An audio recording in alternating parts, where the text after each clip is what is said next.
Physical therapists are once known to be a type of hands-on bodywork profession.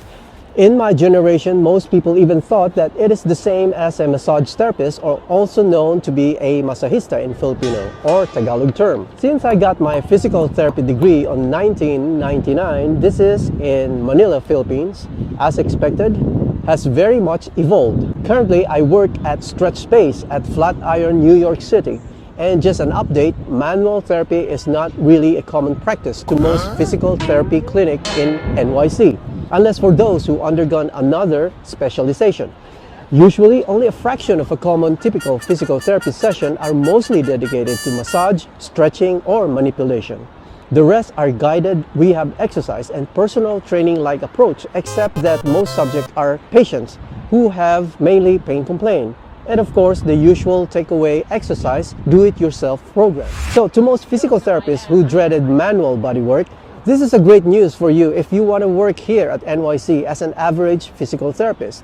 So much so, even the common undying traditional static stretch are not even popular practiced by physical therapists to do it manually, because the fact that this is very much a hands-on physical approach. Hence, it is not surprising to learn that assisted stretching practice is not actually a common physical therapy modality, especially the sought-after active isolated stretch by Aaron Mattis. Until today, I have no knowledge or meet any licensed physical therapists here in New York who practice this method seriously as I am.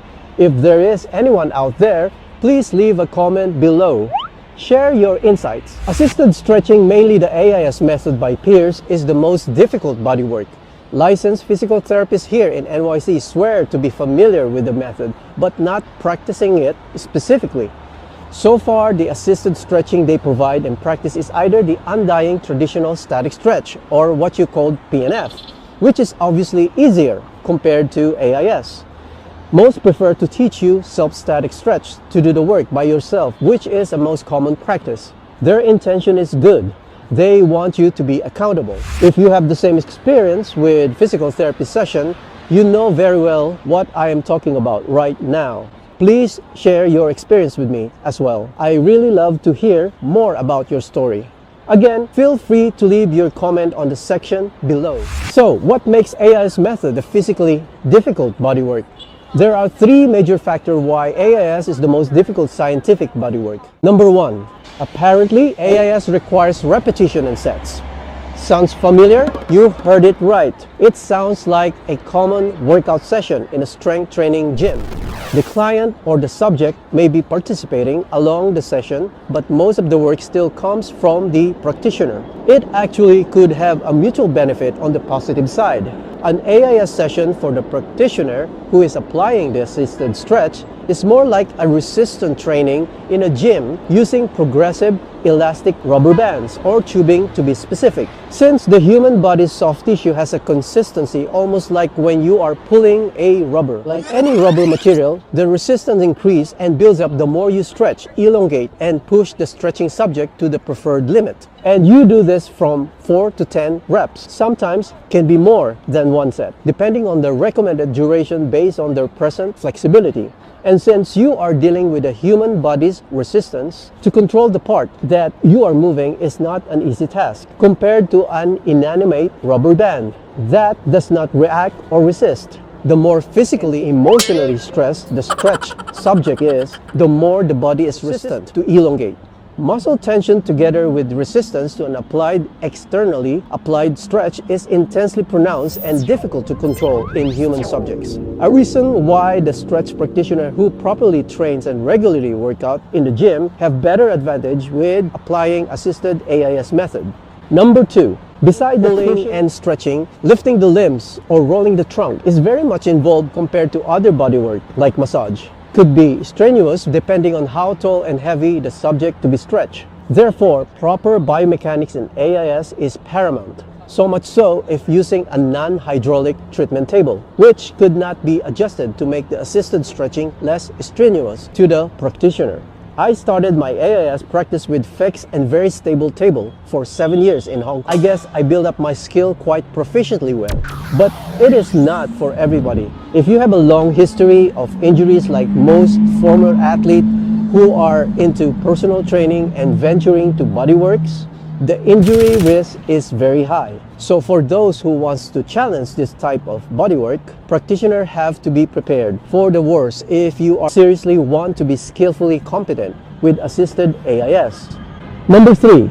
Repeated isometric contraction of practitioner during the short stretch hold is another energy draining part of the method. AIS is not ballistic or a type of pure repetitive dynamic stretch. Going back to using the rubber band for an exercise as an example, as you stretch the rubber tubing to exercise, it is recommended to hold the stretch for a moment and not to just yank or tug as you go along to the required repetition, which in return, the practitioner improve their physical stability as they progress. The same significant principle with AIS. An isometric moment for 2 seconds pause is repeatedly done for 4 to 10 reps. This short 2 to 3 static hold that is progressively increased is where most of the gain to range of motion is coming from. Sometimes it requires with more than one set if necessary. This makes the method more difficult, especially the heavier or the tighter the subject that is encountered, which makes this factor the number one most common mistakes for wannabe practitioners. The short 2 to 3 seconds stretch hold is what makes AIS not only unique but very effective method to break down those joint adhesion and to build up repetitively the excessive stretch tolerance of the body. Ignoring this principle would outweigh the benefit of AIS and would be highly unproductive. Lastly, AIS emphasizes isolation to areas to be targeted, and at the same time the approach is holistic to be effective. Isolation means emphasizing each muscle and joints to be effective. Hence, it requires more time to unravel an inflexible body than a flexible one. A system that would not be happening within the practice of physical therapy due to the inevitable liability issue and ethics. A common assisted AIS, usually 25 minutes session is minimum but could be done for more than 2 hours. Keep in mind, this is isolation. Your body has 206 bones which has the sum total of 360 joints.